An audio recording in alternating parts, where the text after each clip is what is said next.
வணக்கம். தமிழ் ஃபுட் கார்னரில் இன்னைக்கு சோவ் தயிர் பச்சடி பண்ண போகிறோம். இதை ரொம்ப சுலபமாக பண்ணிடலாம். சுவையும் ரொம்ப ரொம்ப நல்லாயிருக்கும். சவ் நீர்க்காய்ங்கிறதுனால அதோட தயிர் சேர்த்து பண்ணும்போது உடம்புக்கு நல்ல குளிர்ச்சியை கொடுக்கும். சம்மர் சீசனில் இந்த மாதிரி தயிர் பச்சடி வச்சு அடிக்கடி சாப்பிட்லாம். எல்லா வகை குழம்பு சாதத்துக்கும் சூப்பரான சைட் டிஷ் இது. இப்போ எப்படி பண்ணுறதுன்னு பார்க்கலாம். ஒரு மீடியம் சைஸ் சவ்வை தோல் சீவிட்டு இந்த மாதிரி சின்ன சின்ன துண்டுகளாக கட் பண்ணியிருக்கேன். இதை இந்த பேனில் சேர்த்துட்டு இதில் 1/4 கப் போல் தண்ணி சேர்த்துக்கலாம். சவ் நீர்க்காய்ங்கிறதுனால இந்த அளவு தண்ணி சேர்த்தா போதும். அப்புறமா தேவைப்பட்டால் 1 ஸ்பூனோ 2 ஸ்பூனோ சேர்த்துக்கலாம். இந்த காய்க்கு தேவையான அளவு உப்பு சேர்த்துட்டு நல்லா ஒரு தடவை மிக்ஸ் பண்ணி விட்டுட்டு மூடி வச்சிடலாம்.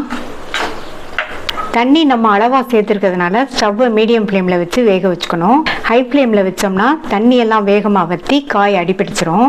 காய் வெந்துட்டு இருக்கும்போது அடிக்கடி இந்த மாதிரி ஓப்பன் பண்ணி பார்த்து நல்லா இந்த மாதிரி அப்பப்போ கிண்டி விட்டுக்கணும். அப்போ தான் எல்லா காயுமே நல்லா ஒன்று போல் வேகும். 5 நிமிஷம் ஆச்சு. ஓப்பன் பண்ணி பார்க்கலாம். நம்ம சேர்த்த தண்ணியுமே நல்லா வற்றிருச்சு. காயுமே நல்லா சாஃப்டாக வெந்துருச்சு. இது பிஞ்சு காய்ங்கிறதுனால 5 நிமிஷத்துலேயே வெந்துருச்சு. காய் கொஞ்சம் முத்தலாக இருந்ததுன்னா வேக வைக்கும் போதே எக்ஸ்ட்ராவாக கொஞ்சம் தண்ணி சேர்த்து கூட கொஞ்சம் நேரம் வேக வச்சுக்கோங்க. நல்லா சாஃப்டாக வெந்துடும். வெந்த காயை தனியாக எடுத்து வச்சுக்கலாம். அடுத்து இந்த பேனில் 2 டீஸ்பூன் எண்ணெய் சேர்த்துக்கோங்க.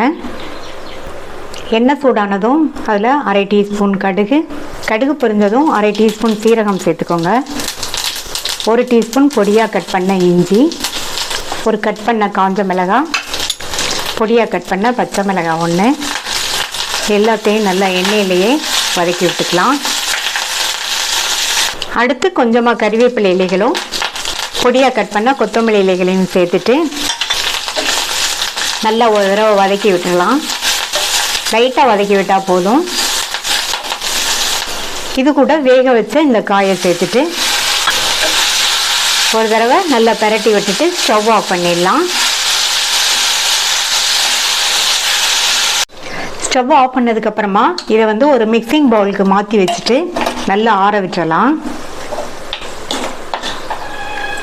இப்போ நல்லா ஆறிடுச்சு. இது கூட 3/4 கப் ஃப்ரெஷ்ஷான கெட்டி தயிர் சேர்த்துட்டு நல்லா ஒரு தடவை மிக்ஸ் பண்ணி விட்டுறலாம்.